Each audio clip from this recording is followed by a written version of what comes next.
પપ્પા એટલે શું? પપ્પા એટલે જબ્બાના ફાટેલા ખિસ્સામાં હાથ નાખીને બી પોતાના દીકરા દીકરીને એમ કહી લે કે બેટા જે ખરીદવું હોય એ ખરીદ, એનું નામ પપ્પા છે. એ શબ્દ કદાચ માની મમતા કરતા વધારે નથી,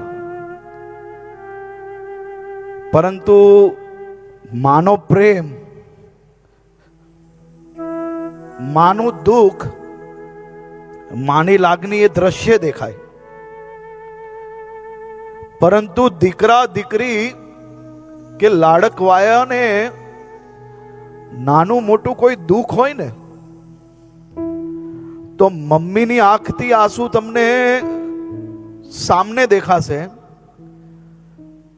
પણ જો રૂમ બંધ કરીને ખૂણામાં કોઈના આંસુ પડતા હોય ને, તો એ પપ્પા જ હોઈ શકે. પોતાના દીકરા દીકરી માટે સપના સાકાર કરવા માટે પોતાના ચપ્પલો ઘસી નાખનાર વ્યક્તિનું નામ પપ્પા. મને કોઈએ 2012માં એમ કહ્યું કે આજે તો તમે બધું પામી લીધું, જીવનના બધા જ સપના એમ કે સાકાર થઈ ગયા.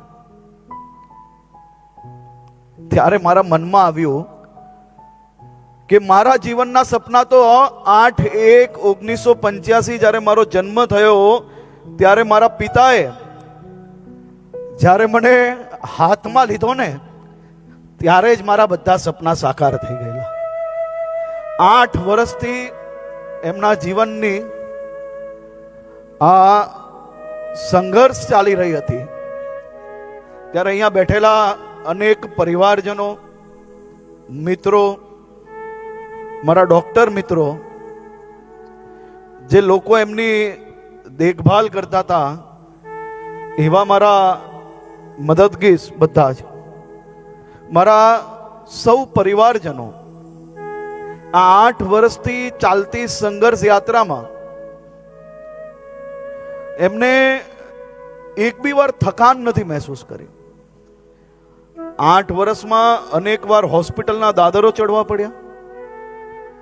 દેશની ખૂને ખૂને કદાચ જ કોઈ હોસ્પિટલ બાકી હશે જે હોસ્પિટલમાં રિવ્યુ ના લીધો હોય, પરંતુ એક બી વાર ચહેરા પરથી સ્મિત નથી જવા લીધી, એક બી વાર નકારાત્મક વિચારો નહીં ક્યારે બી. અને 8 વર્ષની યાત્રામાં જે કોઈ મારા મિત્રો રાત દિવસ મદદગાર થયા છે, એવા સૌ ડોક્ટરોને સર્વપ્રથમ હું 2 હાથ જોડીને વંદન કરવા માંગુ છું.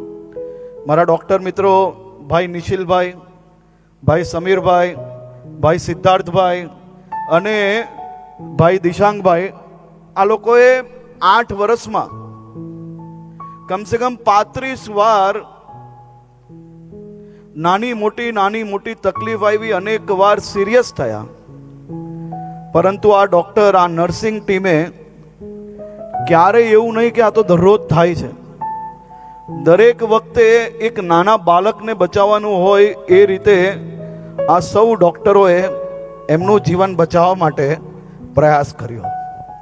મારી માતા, મારી બહેનો, મારી પત્ની, મારા ભારતીય જનતા પાર્ટીનો પરિવાર, સૌ મારા મિત્રો અહીંયા બેઠા છે, આ સૌ લોકોએ આડકતરી રીતે, અલગ અલગ રીતે, કોઈ કે કોની પાસે જવું જોઈએ, કોઈ કે કઈ રીતે દેખભાલ રાખવી જોઈએ, આ બધા જ વિષયમાં હંમેશા મદદ કરી છે.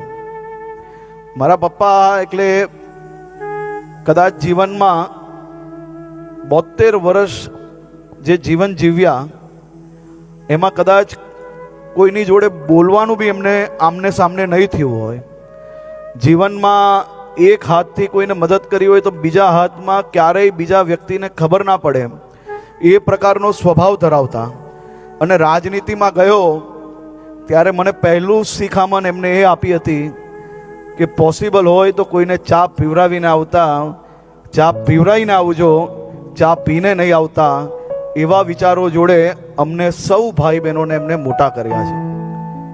અનેક સંઘર્ષોનો સામનો કરીને વર્ષો વર્ષથી સુરત શહેરમાં એમને વેપાર કર્યો.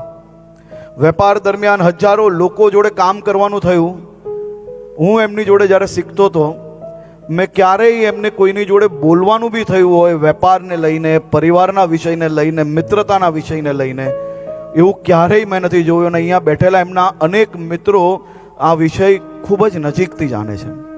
બસ હું માત્ર આપ સૌ લોકોને, મારા પરિવારજનો માટે તમે હંમેશા ખૂબ મજબૂતાઈથી અમને લોકોને સહયોગ કર્યો છે. આજે આ દુઃખના સમયે બી આપ સૌ લોકો જ્યારે અમારા પરિવારને હિંમત આપવા આવ્યા છો, તે બદલ બી હું આપનો આભાર બી માનું છું. અને મારા પરિવારને જે મારા પિતાએ જે શિખામણ આપી છે, સમાજના સારા કામો, સામાજિક કાર્યો કોઈ બી ટ્રસ્ટમાં ટ્રસ્ટી રહ્યા વગર કઈ રીતે થાય, એ દિશામાં મારા પરિવારજન જરૂરથી આ કામગીરીને આગળ વધારશે. આપ સૌ લોકોને હું બે હાથ જોડીને વંદન કરું છું. મારી માતાને વંદન કરું છું, જે વર્ષો વર્ષથી મારા બહેનો માટે, મારા માટે, મારા પિતા માટે એને એના જીવનમાં કોઈ બી પ્રકારનું શોખ રાખ્યા વગર માત્ર પરિવાર પરિવાર અને પરિવારનું જ જોયું છે. એ માતાને બી વંદન કરું છું, મારી બહેનોને વંદન કરું છું, મારી પત્નીને ખાસ આભાર માનું છું. આટલા વર્ષમાં કોઈ બી દિવસ આમાંથી એક બી જણ ક્યારેય હિંમત નથી હાર્યા, હંમેશા મહેનત કરતા રહ્યા અને ઉત્સુકતા જોડે, પોઝિટિવ વિચારો જોડે અમે લોકો કામ કરતા ગયા. આવનારા દિવસોમાં બી આ જ રીતે સમાજ પ્રત્યે જરૂરથી થતું બધી જ મહેનત અમે લોકો મારા પિતાના જે વિચારો હતા એને આગળ વધારવા માટે કામ કરશો.